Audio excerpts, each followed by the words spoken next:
balina, təsadüfən. Bu tipli sözlərdə uzanma hadisəsinin olub-olmadığı bir sıra müdavimlərdə biraz çaşqınlıq yaradır. Gəlin birgə baxaq.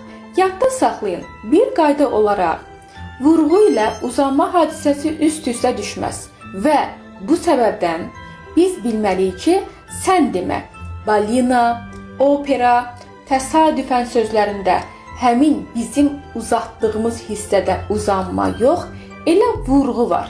Yəni, təsadüfən sözündə vurğu aya düşür, opera sözündə vurğu o'ya düşür və nəhayət balina sözündə vurğu i'yə düşür. Dediyimiz budur ki, biz əgər yanlışlıqla balina sözündə uzanmanı i'yə qoyurduqsa, vurğuya artıq yer qalmır.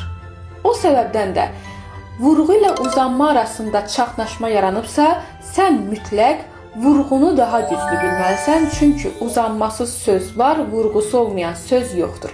Bu səbəbdən də vurğu ilə uzanma demək olar ki, üst-üstə düşməz deyə, hansısa sözdən şübhələnirsənsə və vurğunu qoymağa başqa bir heyecan yoxdursa, deməli həmin sözlərdə uzanma hadisəsi yoxdur və məhz sənin şübhələndiyin heca uzanmalı heca yox da vurğusu olan heca sayılır. Bu səbəbdən də balina sözündə, təsadüfən sözündə, eyni zamanda opera sözündə uzanma yox, vurğu var.